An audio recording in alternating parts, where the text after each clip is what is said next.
Ya. Ok, continuemos entonces.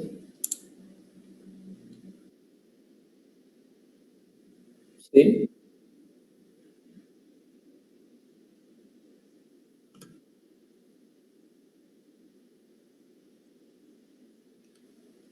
Ya.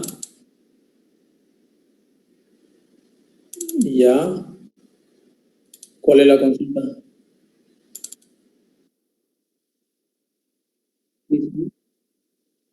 No, trabajen nomás.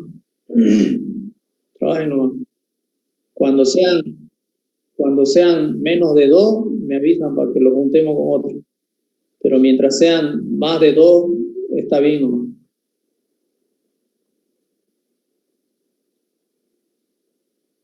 Bien, estábamos hablando de carga eléctrica, campo eléctrico.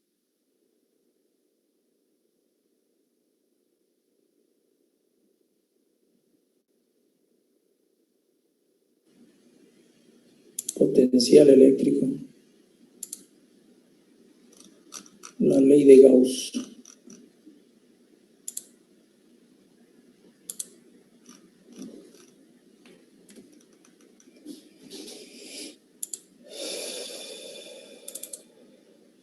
Ok, nos toca ver ley de Gauss. Esto en el programa analítico está como no está como un tema, digamos, está como un subtítulo nomás está, ¿no? Entonces, acá Circe Manqui le ha dedicado un capítulo a la ley de Gauss. Vamos a ver lo más importante de la ley de Gauss, que básicamente tendría que ser el cálculo del flujo eléctrico, ¿no? Eso es lo más importante. De todas maneras, vamos a leer un poquito. La ley de Gauss es parte de la clave para utilizar consideraciones de simetría que simplifiquen los cálculos del campo eléctrico. Es algo más que un método para hacer ciertos cálculos con facilidad. En realidad es un enunciado fundamental acerca de la relación que hay entre las cargas eléctricas y los campos eléctricos. Se trata de lo siguiente: dada cualquier distribución general de carga, se rodea con una superficie imaginaria que la encierre y luego se observa el campo eléctrico en distintos puntos de esa superficie imaginaria. Carga y flujo eléctrico. Tenemos un campo eléctrico, una superficie imaginaria y una carga, una superficie imaginaria y su respectivo campo eléctrico de esa carga. Como es positiva, se lo considera como vectores salientes de la carga, ¿no? En este caso, una carga negativa como vectores entrantes a la carga del campo eléctrico.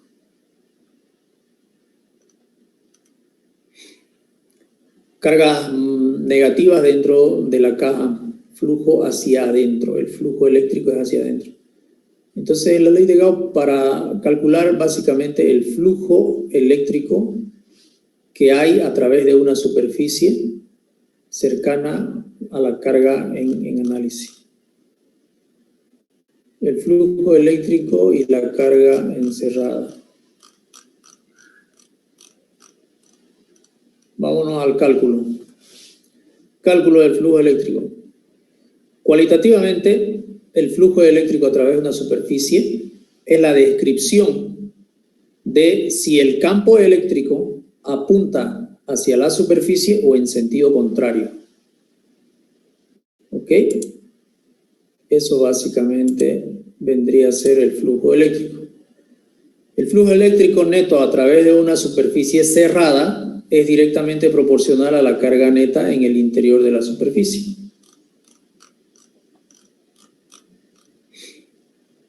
Flujo de un campo eléctrico uniforme. El flujo eléctrico se define como el producto de campo eléctrico por área. Esta es la ecuación que nos permite encontrar el flujo eléctrico. Y en realidad, ya hilando más fino, la ecuación termina siendo esta de acá. Campo eléctrico, área por coseno de phi. Este coseno de phi básicamente no nos representa el vector perpendicular al campo. Entonces, esta A por coseno de phi básicamente es el valor del vector perpendicular, ¿no? Porque acá, por ejemplo, el flujo eléctrico es igual, campo eléctrico, esta rayita de acá, que se ve como subíndice del campo eléctrico, significa campo eléctrico perpendicular a la superficie. Para describirlo, esta expresión de manera más entendible, campo eléctrico A por coseno de phi. Esa es la ecuación que vamos a usar.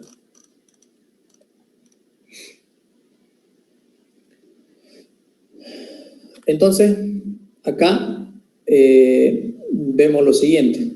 Un campo eléctrico debido a una carga cualquiera que atraviesa una superficie, un área.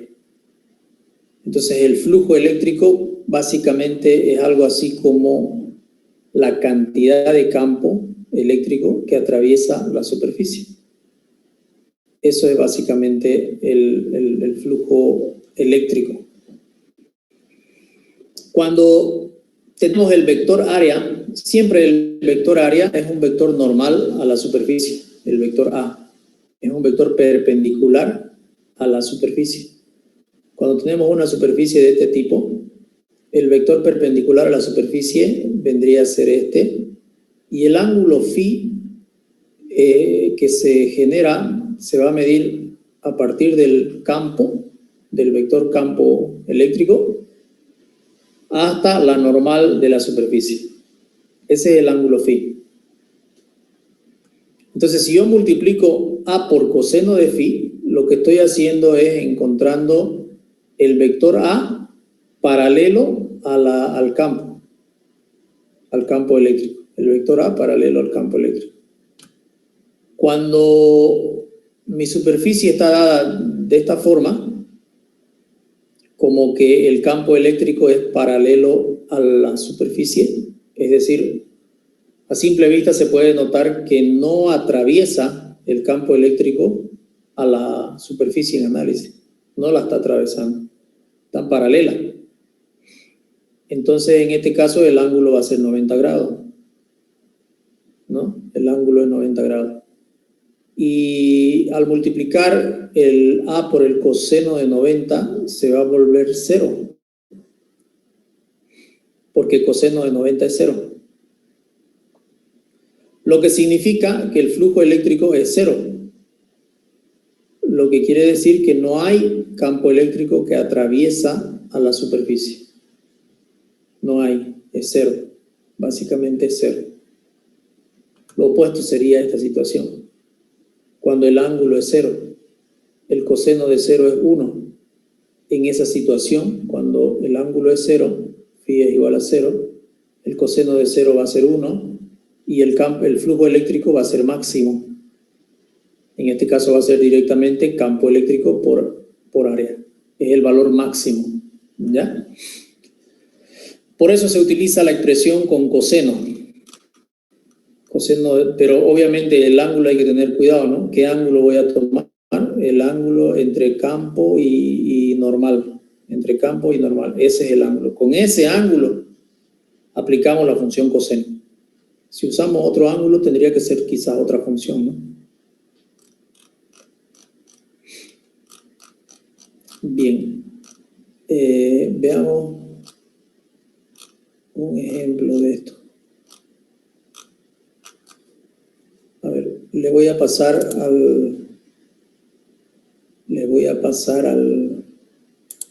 al chat del Zoom. Le voy a pasar un link para mirar un video ya.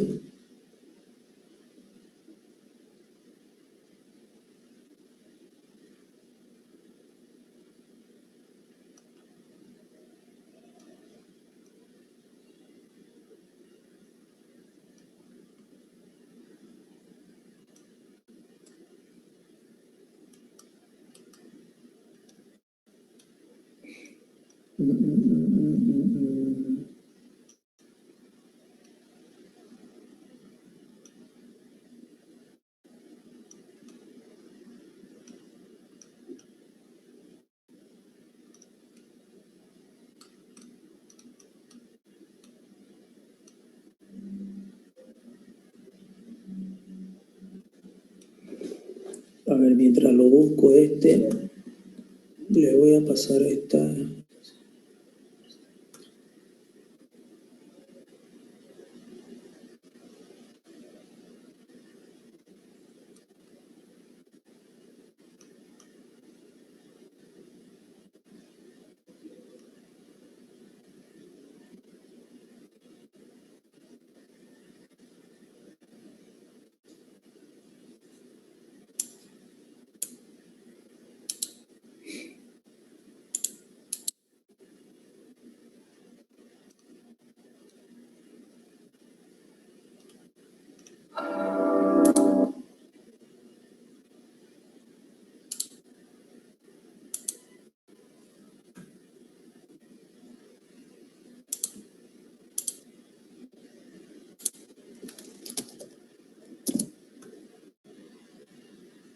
Ya.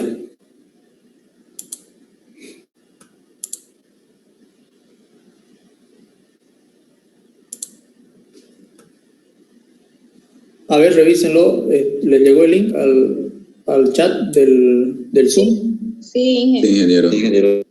Ya, véanlo ese video, por favor. Voy a buscar el otro, no lo encuentro, el de flujo. Pero ese para reforzar la explicación del cálculo de la fuerza eléctrica de 3 cargas puntuales. Enseguida les paso el otro, ahorita lo voy a buscar, ¿ya? Ese dura creo que 15 minutos, 13 minutos. Entonces ahorita lo buscamos el otro.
Sí, ingeniero. Se ve una imagen del video, ¿no?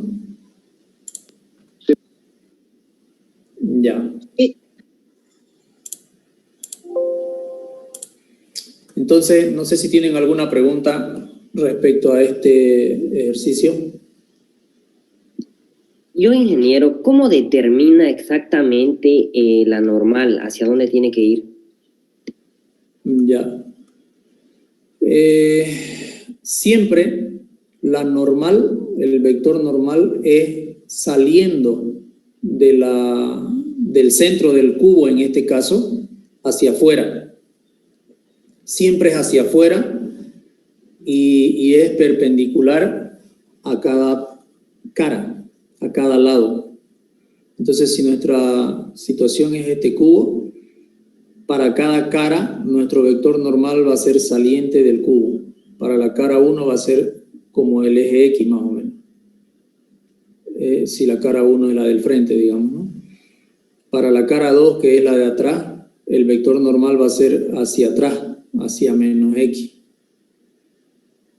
¿Ya? Por eso acá se dibujaba la cara 2 vista desde arriba, que se va a ver una línea, y el vector normal va a ser hacia atrás. Entonces, para orientarse, siempre el vector normal es saliente de la superficie, de adentro hacia afuera, y es perpendicular a cada lado. Gracias, ingeniero. De nada. ¿Alguna otra consulta? ¿Alguna otra duda?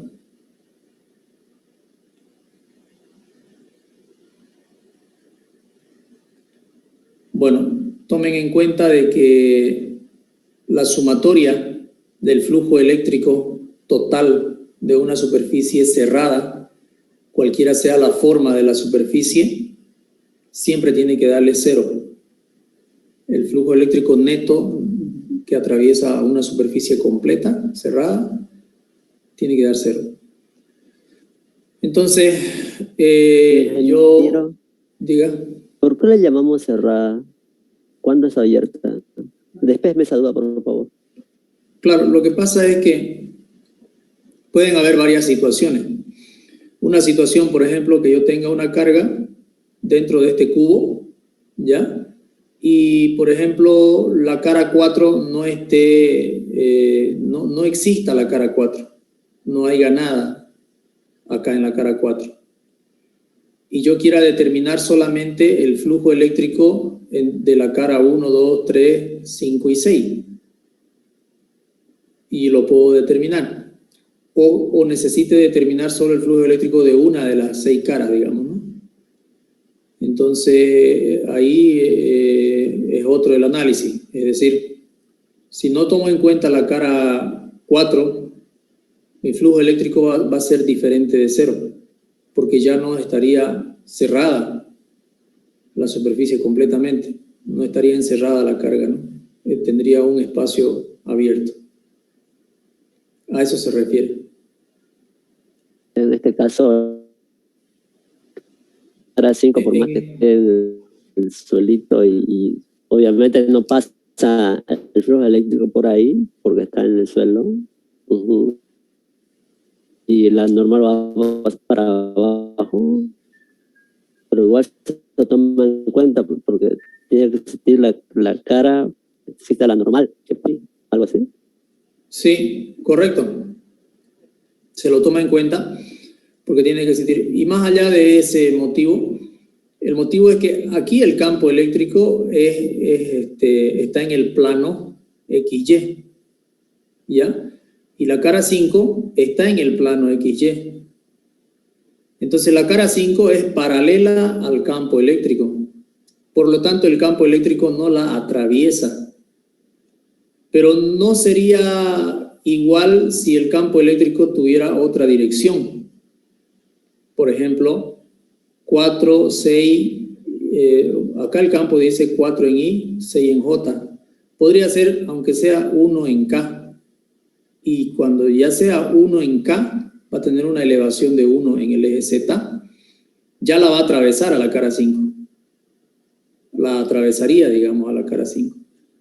Es decir, en este caso en particular, la cara 5 no es que no se la tome en cuenta, sino que casualmente es una cara paralela al campo y por lo tanto su flujo va a ser 0, al igual que el de la cara 6. Pero esa casualidad no se va a dar siempre porque el campo eléctrico puede tener una pequeña inclinación y ya la puede estar atravesando a la cara 5 y a la cara 6 también. Por lo tanto, se las debe analizar y se van a eliminar entre ellas, pues, ¿no? Sabemos que se van a eliminar, pero se las debe analizar. Muy bien, muchas gracias.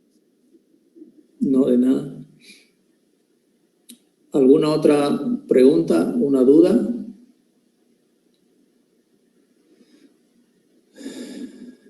Bien, yo los desafío a ustedes a que hagan el mismo ejercicio en su casa, pero háganlo haciéndolo un corte a este cubo. Córtenlo con un cuchillo en diagonal, así. Lo cortan en diagonal completamente y analizan solamente de lo que queda, de la mitad que queda, pero en diagonal. Si cortamos en diagonal, nos va a quedar 5 caras, ¿no? La cara que cortemos va a ser una cara, la de arriba 2, la de abajo 3, la de atrás digamos que 4 y la de este lado 5.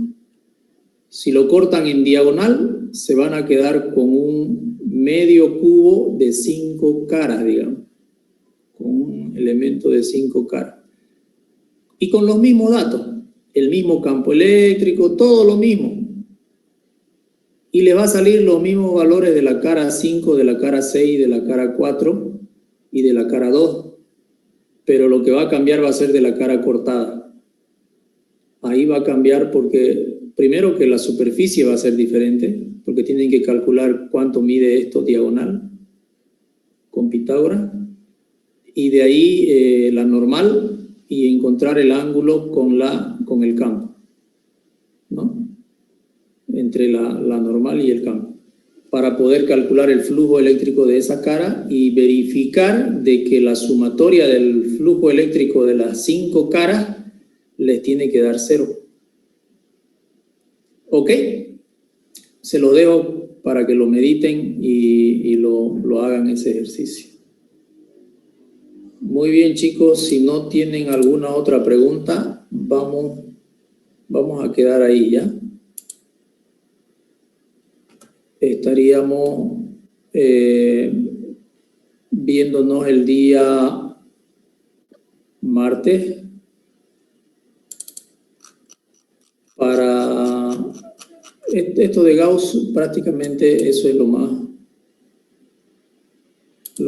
importante y nos pasaríamos a potencial eléctrico, para estudiar potencial eléctrico. ¿Ok? Bien, jóvenes. Quedamos ahí. Me gustaría que le den una leída a potencial eléctrico, si pueden, por favor, denle una leidita, porque esto de potencial eléctrico es más carga teórica que práctica. Y toda esa carga teórica se lo aplica ya en corrientes eléctricas, corrientes, resistores y fuerza electromotriz. Estos dos temitas de potencial eléctrico, capacitancia y dieléctricos casi se aplican en corriente, resistencia y fuerza electromotriz. Sobre todo potencial eléctrico, que es más teórico que práctico. Sería bien que le den una leidita ya. Bueno, jóvenes, nos vemos entonces el día martes. Okay, se cuidan, chicos. Nos vemos. Ok, ingeniero, hasta luego. Cuídense. Hasta luego, ingeniero. Hasta luego.